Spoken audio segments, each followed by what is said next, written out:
fatwa Muhammad bin Abdul Wahhab yang menyebabkan pembunuhan Uthman ibn Ma'mar, Amir Huraimlah orang yang pertama kali mendukung dan melindungi dakwah Muhammad ibn Abdul Wahhab.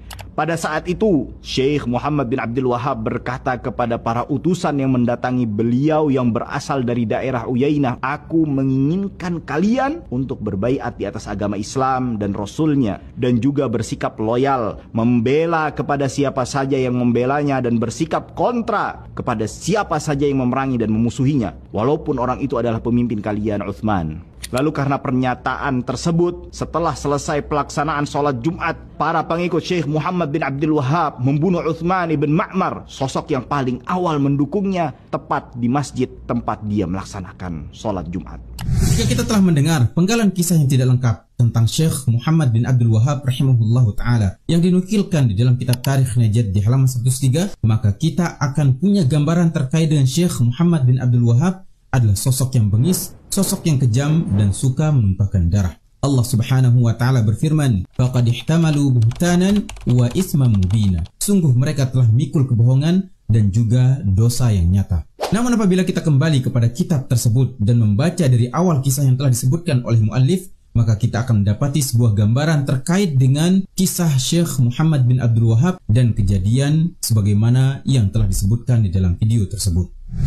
Zayada syarru Uthman bin Ma'mar ala ahli tauhid, dan kejahatan Uthman bin Ma'mar terhadap orang-orang yang mereka berpegang teguh dengan tauhid semakin menjadi-jadi. Wa dhahara bughdhuhu lahum wa muwalatuhu li ahli al-batil, dan semakin nampak pula bagaimana kebencian Uthman bin Ma'mar terhadap orang-orang yang mereka berpegang teguh dengan tauhid, dan bagaimana loyalitas Uthman bin Ma'mar terhadap ahli al-batil. Wa tabayyana Syekh Muhammad bin Abdul Wahhab sidqa ma kana yurwa anhu, maka semakin jelas bagi Syekh Muhammad bin Abdul Wahhab rahimahullahu ta'ala tentang kebenaran kabar-kabar yang diceritakan kepada beliau tentang Uthman bin Ma'mar. Waja'ahu ahlul biladi kaffatan wa syaqau ilaihi khasyatahum min ghadrihi bil muslimin. Dan orang-orang penduduk negeri sana secara berbondong-bondong datang kepada Syekh Muhammad bin Abdul Wahhab rahimahullahu ta'ala dan mengeluhkan kepada beliau terkait dengan kekhawatiran mereka akan pengkhianatan Uthman bin Ma'mar terhadap kaum muslimin.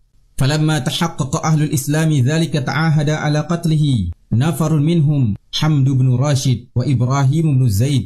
Ketika kaum muslimin telah meyakini akan hal tersebut, kemudian sekelompok dari mereka pun berangkat untuk memeranginya. Di antara mereka adalah Hamad bin Rashid dan Ibrahim bin Zaid. Setelah kejadian itu terjadi, kemudian Syekh Muhammad bin Abdul Wahhab rahimahullahu ta'ala segera datang ke negeri Uyainah. Beliau sangat khawatir akan terjadinya perselisihan di antara kaum muslimin. Kemudian di antara mereka mengusulkan agar keturunan dari Uthman bin Ma'mar tidak lagi dijadikan sebagai pemimpin. Namun Syekh Muhammad bin Abdul Wahhab rahimahullahu ta'ala, beliau menjelaskan kepada mereka tentang jalan yang benar dan hujjah-hujjah yang kuat, sehingga beliau pun mengangkat Musyari bin Ma'mar sebagai pengganti pemimpin mereka. Jika kita lihat dari penggalan kisah yang ada yang telah dikisahkan di kitab Tarikh Najd di halaman 103 ini, maka kita memiliki gambaran bahwasanya apa yang dilakukan oleh Syekh Muhammad bin Abdul Wahhab rahimahullahu ta'ala bentuk pembelaan beliau terhadap Islam dan juga kaum muslimin, dan menjaga darah-darah kaum muslimin yang mereka senantiasa mentauhidkan Allah Subhanahu wa ta'ala. Semoga kisah ini bermanfaat. Barakallahu fikum.